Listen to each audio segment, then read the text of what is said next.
discussion. So if y'all want to move up in a little closer, that would be nice, probably.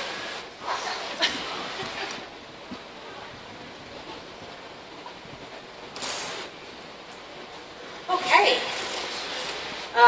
Pretty casual, you guys. Really, if we can do some question answer to see what's on your minds. But this, they asked me to focus on the dual purpose and focus on the milking because this is very much a beef. Nebraska's a beef state, and we're kind of leaning towards beef, and there's a lot of beef education. But we can't lose sight of the dual purpose of the Dexter. And many breeds were dual purpose or tri-purpose. They all started that way. Lean one way or lean the other. And the example you may really be familiar with are the beef shorthorns and the milking shorthorns. They split. Fortunately for the Dexter, because they're still a family milk cow and they haven't gone commercial, we still have that dual purpose. And we have a lot of dual purpose traits. When we show under beef judges. And so a lot of us may not do as well as we think our cows should have done, but you're under a beef judge, and those beef judges they're looking to put meat on the table, which a Dexter can do. But they really need to be half and half with that dual purpose.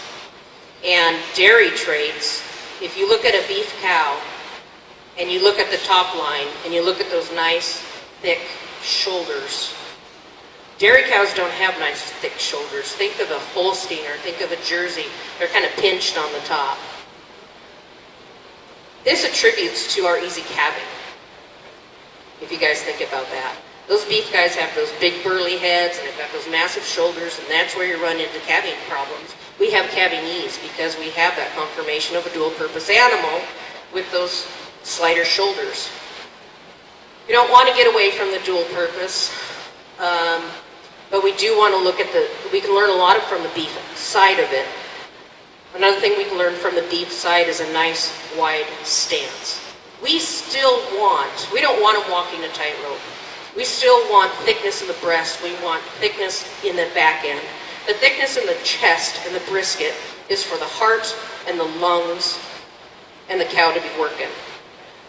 The wideness in the back is really handy. If you get under there and actually hand milk, you will appreciate a nice wide stance in the back because you can get your hands in there. You're going to appreciate evenly spaced teats, and you appreciate a nice tight udder. And that's really where we have to shoot for. Udders are extremely hard to breed for. One of the toughest traits. When you've got a poor udder on a first-time cow, that udder will get worse and worse and worse to the point where she's either injuring herself or the calf can't nurse. It's easiest to cull them right away, and she may be gorgeous, but you're talking several generations before you can fix that udder. Might be worth it, might not. Disposition, obviously. You don't want a crazy cow. Yeah, go ahead. On the udder, what about the vestigial teats? The extra teats, they don't hurt anything. They don't hurt anything. All mammals have extra teats. Humans, dogs, cats, and they're all in that milk line. They're not going to hurt anything. There are some judges that will count you down for having them because they're not real pretty. They can be removed when they're little. They are hereditary. Some lines have already bred them out. But they don't mean anything. They don't mean it's a milkier cow. They don't mean you're going to have a litter instead of one calf. And they don't hurt anything. But you can absolutely snip those off. You can, yeah. When they're little, babies, take off the horns, take off the teats. Wow. But make sure you take off the right ones and let the vet do it. Because you can really screw yourself up. Yeah, I know the difference. Awesome, okay. Sure. Does anybody else have anything they want to bring up? Terry had brought up a good one. But he's not even here, so he already bitched me. What do you guys want to know? What's a good udder?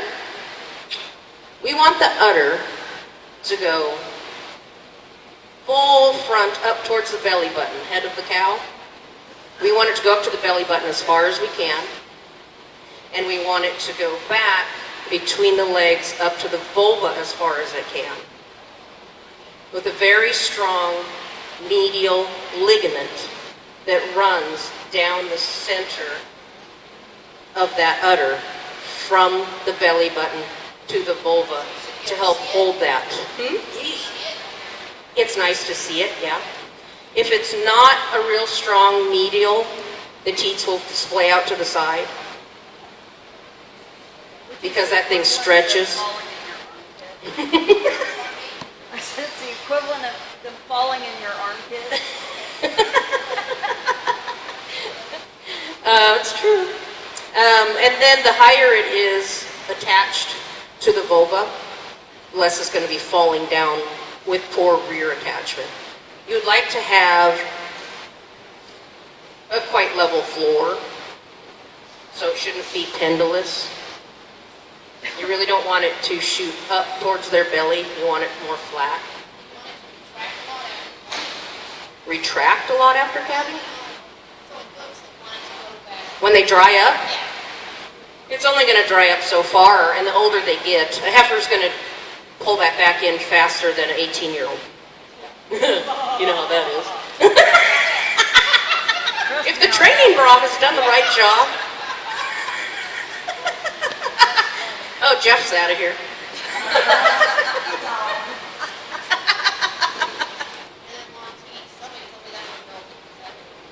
Long teeth. Okay, we do a lot of hand milking. So the true dairy cow now has a short little teat that they hook all the machines to. That teat length is going to kind of be up to you and your milking. It can get too long, and it can create a problem if she has a very large bag. If those teats are too long, they could get stepped on by the calf. She could step on them, not standing up. Oh, they're not that long. When she's laying down.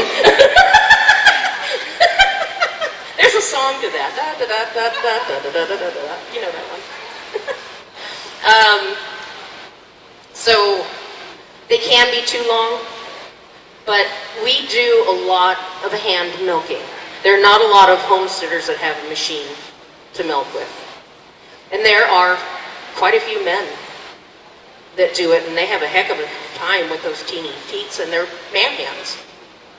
They really do. So it's your comfort. Depending on how much milk you get out of that, can be the size of the teat and the orifice, and how full those cisterns fill when you're milking, and how rapid you get it out.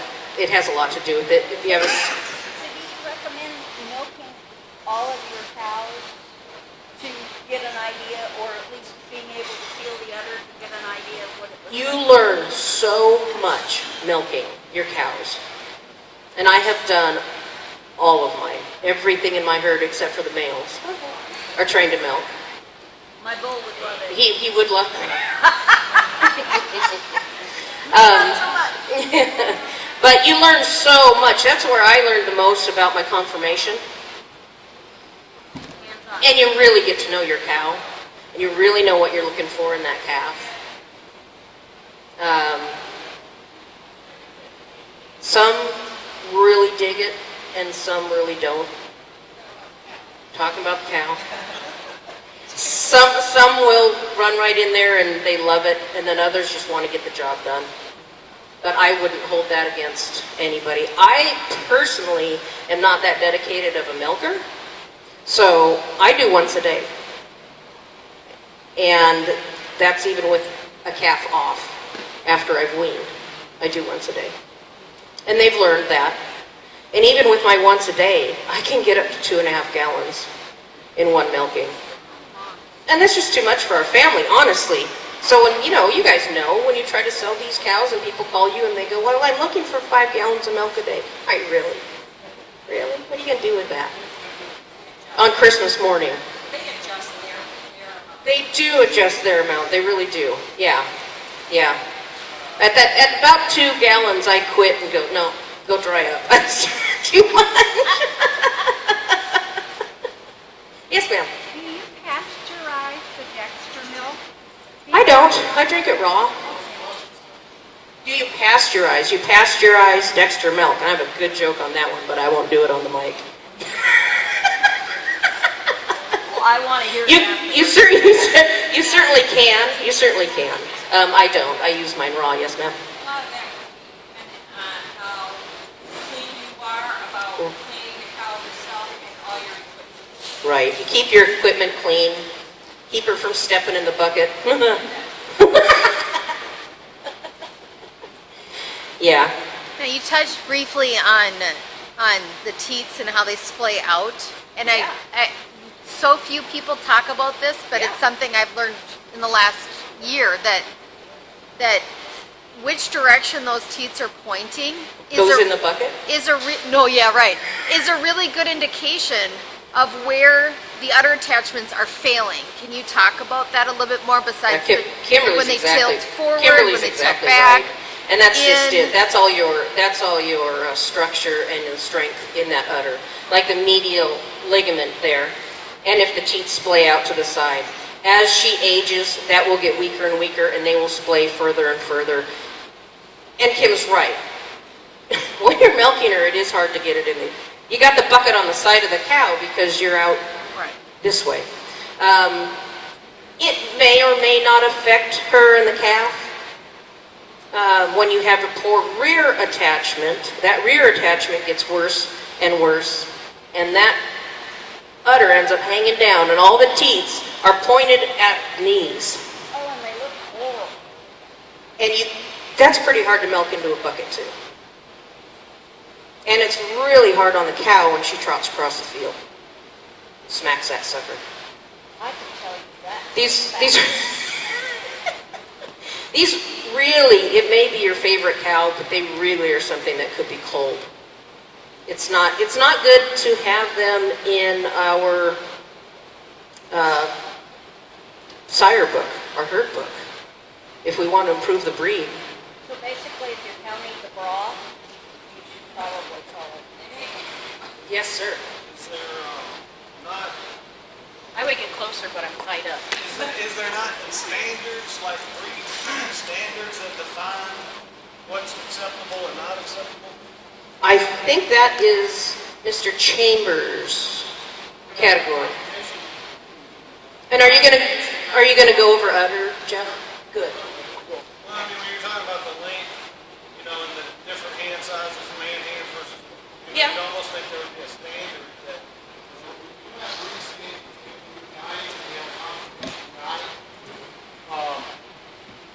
And hopefully at some point we'll have a classification system where everyone will know where everything's at.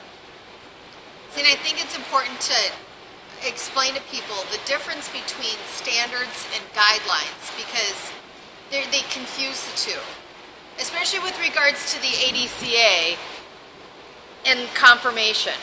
Does the ADCA have breed standards or guidelines? Right.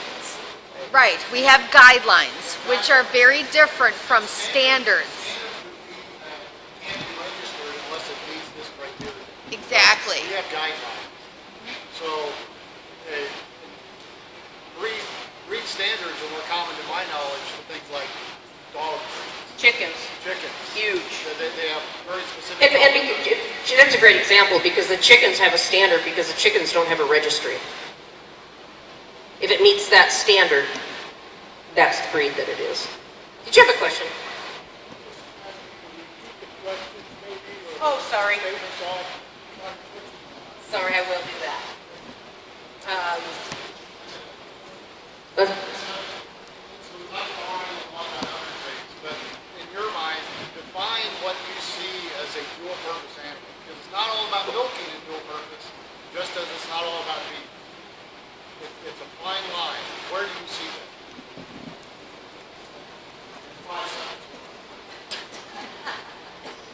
You can be excused.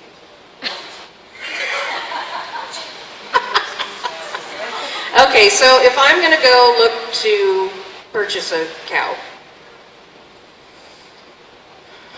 number one thing I'm going to look at are the hind legs. because I don't want them close together and I don't want them hocking in. That's the first thing I'm going to look at. I don't want a tightrope walker. I'm going to look for a very powerful loin. So, okay, the rear legs, that could go dairy or beef, because you want that in both. I want a really powerful top line, strong loin. That's a beef trait. I want a huge white brisket, as white as I can get. That is going to be both your beef and your dairy because of the heart and lungs. The dewlap thing too? No, that's the brisket. The dewlap is the, Oh, no. I'm thinking the brisket. that's the brisket, yep. Nice and wide there. I'm seeing a lot of, not, they don't, the ones that I like are the ones that are kind of almost square looking. Yeah, that's beef. That is beef, beef, beef. And I'm seeing a lot Fat, fat, fat. of square here and then slanted here. What's here? Front, back. Oh, yeah. In other words, the brisket is not squared off. It's not. It's square in a beef, not squared in a dairy. Oh, okay. So somewhere between the two. Somewhere between, well, no, you're not going to get between the two. You're probably not going to get between the two. You're going to get one or another. Okay. That's pretty tough to get between. Next thing I would look at would be depth of body. That's both in beef and dairy. I want lots, no, we go from the withers down. And that is, Jeff will go, I'll go for this tomorrow. 5 seconds, I pass that, sorry. But that's all capacity for the guts, for the feed. Nice rib spring in a beef, dairy or slab-sided. So, how do we make this perfect animal in between? The other thing is a dairy cow doesn't have a hip. Dairy cows don't need hips. Dairy cows don't need hips and shoulders. And they don't have to lay down meat. They certainly don't lay down fat. It's made to go into the udder. Period. Dairy cows will breed back completely under condition. They will reproduce. Where a beef cow will not reproduce until it has enough fat cells and is happy with itself. They won't. Unfortunately, with our Dexters, they did get that dairy trait. And there's so many people out there, and I know you've all seen these cows that you go rescue because they're so skinny, because the people, well, they just breed back. It's an unfortunate trait that they breed back. It used to be years ago, there was a dairy type Dexter and a beef type Dexter, and that is so not true. Originally your beef type were your chondro carriers because they're short and thick and they look beefy. Anything taller than that was on the same feed in the same field, which this gentleman talked about with genetics, is skinny.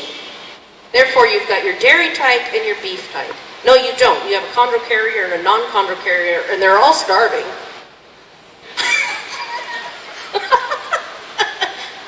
Chondro holds it together better because they got that squished bone structure. So it's all dual. They're all dual, every one of them. And I've got pictures in a book of a cow that I picked up that was in poor condition, and people would say that's a dairy type. But then I've got pictures of her 16 months later that people would swear she was the beef type. It's the same animal. That's what we're breeding. We're breeding that dual purpose. And you are not going to get that perfect dual purpose with the beef butt and the beef loin, the dairy udder, the depth. You're going to be picking a long time for, oh, Jeff's got it, okay. Oh. That's what I wanted you to get to. Shouldn't we try to do that? We should absolutely 100% try to do that. There's so much stuff, and that's another thing that makes the length of teat question. If that's all we had to worry about in our Dexter udders, we'd be rocking it. But there's a lot more than that to worry about. You just look at udders, and an udder should be the same cylindrical shape from top to bottom. Not a V. Because those V's will get bigger and bigger. And I had a half Hereford, half Dexter. Cool. That was a dual purpose. She was cool. Really cool. She had all those Hereford traits and the Dexter traits, but she came from a horrible Hereford group, and her teats got so fat that by calf number 7, I had to kill her. I couldn't fit 2 hands around a teat. Oh my God. And if you can't feed a calf, what are you good for? What am I breeding you for? And why are you passing that on? And that broke my heart. Some of these are hard, some of them are a hard choice. But if you want to better the breed, these are the choices that you have to make.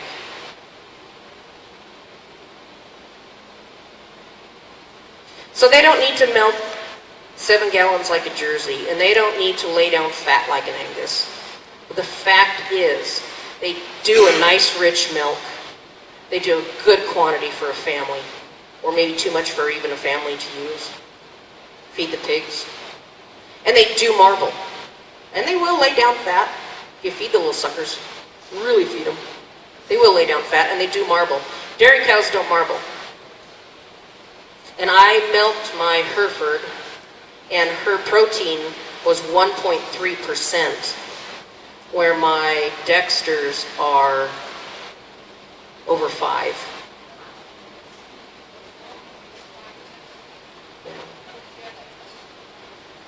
I had Tessa in Nampa, Idaho, a long time ago. I would do my whole herd. And that was really fun to go from mother to daughter, and to go from breed to breed, and then crossbreed and find out. Her daughter, the one that I had to butcher, was 4 point something in her butter fat. And her mom was only like 1.5. So that's what the Dexter did to my part blood. That's why I've learned the most and really like to play with the different breeds. Because I learned so much about our cows by looking at the structure of others. If you look at a dairy bull, pictures of dairy bulls, they look a lot like our old Dexter bulls that were for stud. They've got the bigger front ends, they've got the pinched shoulders, they've got no hip. They got this, looks like the safari African butt. They look a lot like a dairy bull. Buffalo? Yeah. Yeah. So, what does anybody need to know? Terry, you had a good one in your back. Tell them what your vet said. My vet said, because I have some cows that got a bit long in the toe, have to trim. So I've been trying to breed that out. My vet said that goes back to the dairy. Chances are, you know, test and that kind of thing, probably is pretty good. But what Terry and I talked about, so I don't know if you all heard that, but Terry was talking to his vet with his long-toed Dexters, and the vet said that's a dairy trait, those long toes. And they are. Dairy cows have crabby feet. Beef cows have gorgeous feet. But what Terry and I were talking about, if you start breeding out, so you're focusing on that hoof, right? Not necessarily the rest of the cow. You're focusing on that hoof, that long hoof, to try to fix that with your beef foot. What else are you taking away? What else are you taking away? What else are you breeding out that you're not seeing?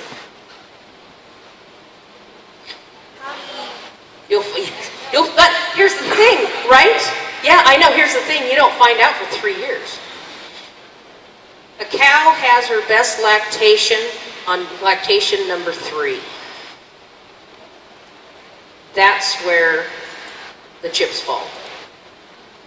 And these guys that call me and say, oh my God, I got this bull, and every heifer that came into lactation from my broken down mother cows have the tightest udders I've ever seen.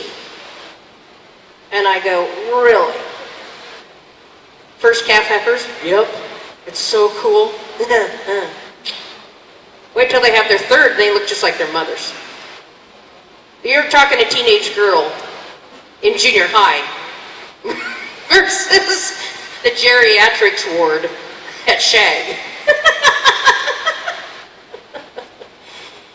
It means nothing. It's not till the third lactation that you really judge those udders. That's where you look at your suspension. That's where you look at where that. I have 17 to 20-year-old cows that have udders above their hocks. My 20-year-old was on calf 18, and it was above her hocks. And all teats were still cylindrical. Awesome. And explain why it's important that that the teats do not go below the hock. When they go below the hock, they get popped and banged and bruised and mastitis and, yeah. They can deglove by stepping on them. It is a very big deal. It is a big deal. I know a gal that had a chondro cow that had a massive udder, like a 5-gallon-a-day milker, and someone stepped on the side of her udder, and the calf was actually nursing out of the hole on the side of the udder. Sometimes it's called animal husbandry. And you got to do the good with the bad, and you got to do the right thing. What would happen to that cow out in the woods? She wouldn't be reproducing. For sure. Another thing, think of that calf that's going to try to latch on there. Them bags and teats are right down at the ground. You can't get They calf are, on there. you're right. Yeah, they are down at the ground. Yeah. I had that happen this When year. I had to lock the cow up and pick it up and put it in the calf's mouth because he just wouldn't get his head down. So, what would happen in the wild? Calf wouldn't eat. Cow wouldn't reproduce. It would end it. And that's what we need to be responsible for with our breeding and what we look for and what we pass on. And we can't take a cruddy udder and sell it to someone that doesn't know it's a cruddy udder. And people do not know what udders are out there. Sometimes I get on the computer and just go, oh, look how beautiful that is. No, it's not. Look how big it is. No, it's not. Yeah, it's because if you have a large udder, and I put quotes in that, but the attachments are so shallow, then you take that same bag and you stretch it out to where it's supposed to be, it'll look completely different. And then you go, oh, wow, well, I guess they don't produce that much milk, you know? Right, and some of those big pendulous ones do not produce more than the tight one, just because it's up there. Yeah. You can't hear. Sorry. Come on up. Here, look. Here's it. Come on up. Big pendulous udders. If you stretched them out and fit them to where they're supposed to be, they're not making any more milk. It's not because they don't make a bunch of milk just because you see that great big udder. This is not, okay, you could argue that. Look at the Holsteins, look at the Jerseys. We see that great big udder, but that great big udder has all the suspension it needs to have. And that great big udder has 8 gallons in it. Ours only looks that big because it's a flopping and a hanging. We don't need that. Okay, you didn't hear me? Is that what you were saying? Yeah. Because I kind of think of it like a basketball. If you take a basketball and you put it underneath that cow, and if you take it and cut it in half and stretch it out so you've got a real high rear attachment and a real forward attachment, that bag is not going to hang down as far. It's still going to produce the same amount of milk, but it won't look like it produces a ton because it's all stretched out. Now you have a nice, beautiful rear and forward attachment and a nice big bag that hangs down just a little bit, you know, so it doesn't go below their hock, but like Jeff's Chambers cows are beautiful. They have a really nice milky udder. But if you took that udder and you shrunk it, the attachments, it would be like dragging on the ground. And so I see this a lot, and people say, well, this cow has got a beautiful udder. Look at all that milk. But what you're looking at, what I see is shallow udder attachments. And so unless you get in their milk, you don't really know if it produces a lot, and probably it's not. It just appears that way. That's why it's so important to have those attachments be farther apart. So I'm taking my getting off the soapbox. It works that way in women too. I'm working on something. It doesn't for you matter now, the which size. You may have already covered this, but what about a cow that we classify as an easy keeper or whatever that would have a body score of an 8 or an 8 plus or whatever? Can that extra fat, can that impact the size of the udder? Yeah, that's a great point. Or a cow that lost her calf at some point in time? That's a great point. And I am up against that right now with a cow that I got back and sold. Do not make your heifers look like beef heifers and feed the holy buggers out of them.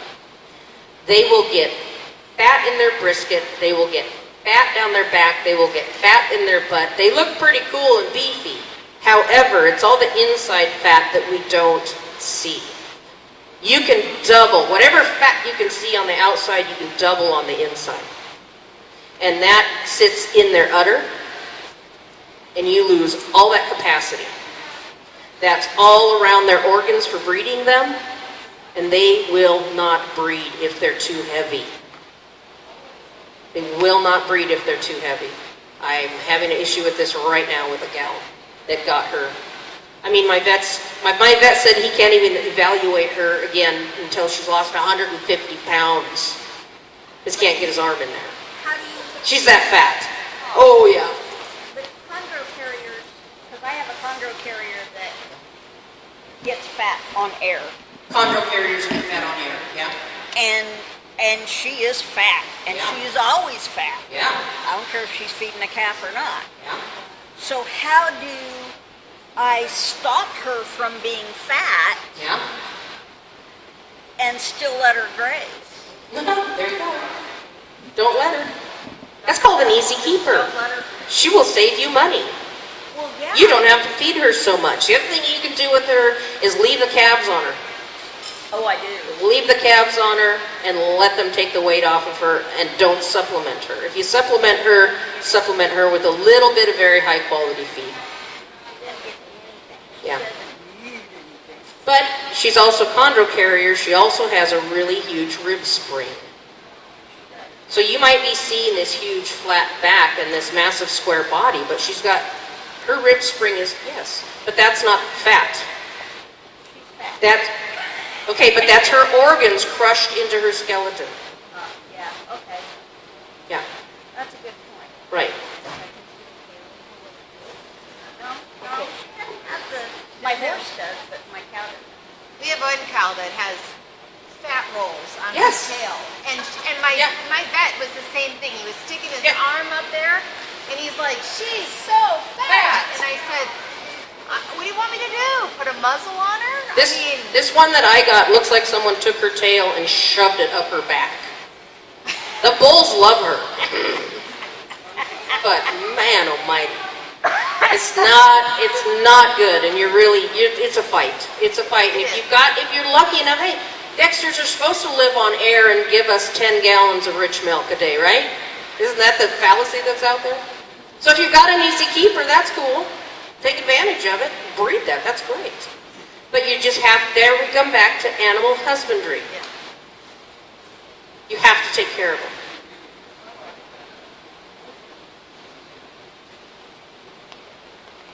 You got something. Come on. No. Well, yeah, but go ahead. So, say I'm a Dexter breeder and my primary term of market is beef. What should my focus in breeding selection be in a dual purpose breed? Okay. So we've got a Dexter breeder, and his market is beef. He wants to focus on beef, but he's got a dual purpose animal. How does he focus on this and make his customers happy? You know what I tell people? Go buy a low line. Angus. Now that's the truth. I do tell them that. If you just want to do beef, go get a low line. However, If you do want the Dexters, which are way cooler, I did low lines, they suck. Nasty little critters. If you do want to do the Dexters, you still have to focus on the same. You're still going to want a cow that does big production milk. You still want a sound animal. You want an animal with an intact udder. You might get selective to, I don't have to feed this one as much for her to be fatty fat. You might cull that way. But you can still focus on working a bigger hip, working more shoulders, and easy keepers. Dexters are a lot more fun to raise in low line, I will tell you that. I will tell you that. But the people that come to me that go, no, I just, at the fairs, you know, they've never had a cow before. I just want beef. Go get a low line. Shoo-shoo. Or I hear a lot, well, I'm never going to milk my Dexter. Never I don't gonna milk really her. care about udder structure. Don't care about udder I structure. just want beef. I just want beef. So I feel like that's a disservice to It is. to the breed. Even if you're never going to milk that cow, if you only focus on one trait, we're losing those qualities. We are losing the qualities. And I know of another gal that has collected Dexters over the years, and she will actually pull their registry from the herd book. Gone. And that is not a disfavor. If they're cruddy. Just cruddy. Just bags swinging and, you know. What's the value of the high butterfat milk you described coming from our Dexters for a beef operation? Well, it makes for fat, happy calves. Yeah, the more butterfat you have, and that was kind of a fun thing with my husband and I talking. Okay, so we've got this Hereford, we've got a few beef cows to play with as well. What happens if you have that Dexter fat content and you've got a Hereford calf eating it? Right? Yeah. Right? Jumbo, the big bad cat. Well, let me tell you how it works. Efficiency at its finest. Period. That's all it is. It is. It is. Yeah. So it just, yeah, the richer, we don't really have an easy way to test our milk, which is unfortunate. I think there's a lot of people that would have a lot of fun doing it. But the fatter and people use it for product, of course, so the more butterfat you have, that home milker that wants to play with making butter and stuff, they're going to have more fun with that. But yes, you're going to definitely have fatter cows. Yeah. Cowboys like fat calves, right, Jeff?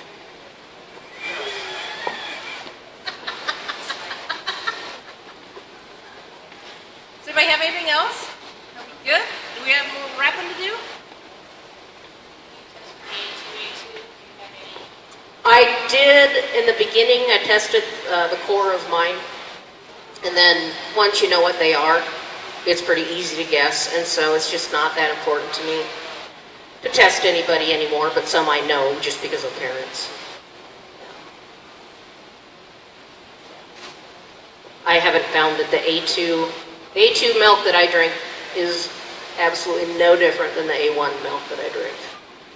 It's not different. It makes no difference in my protein tests. It makes no difference in my butterfat tests. It makes no difference when we're making product with it. It's easier to sell. Yes, Terry. Yeah.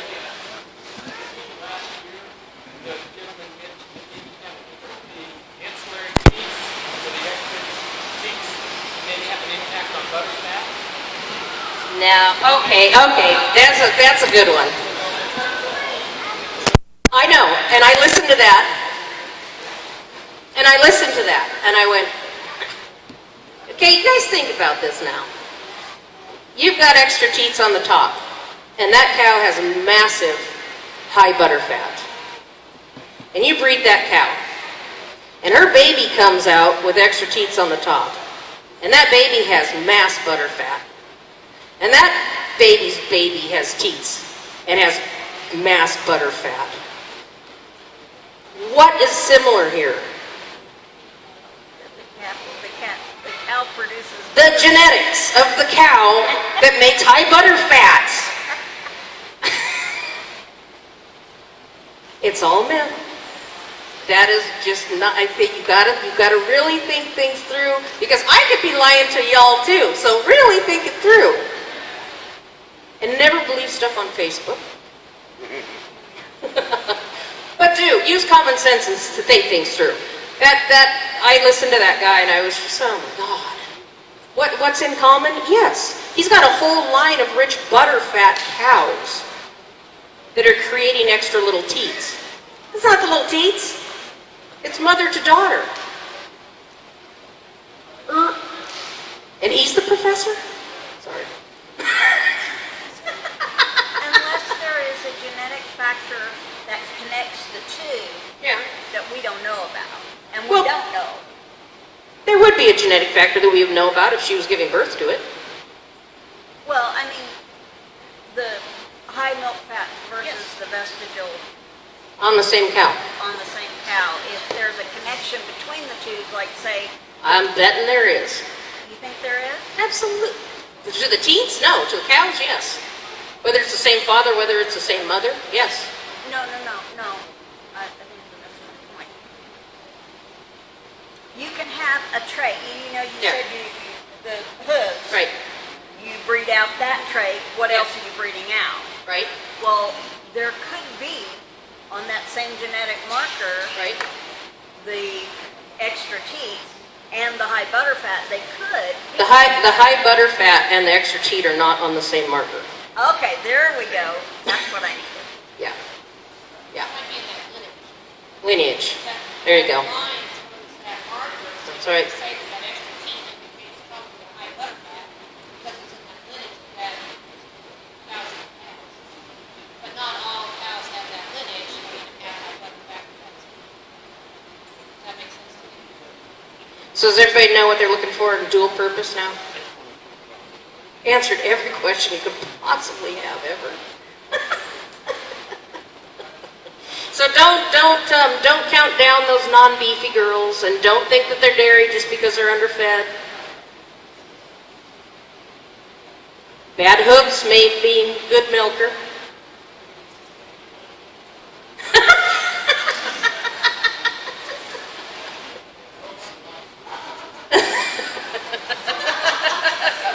Yeah.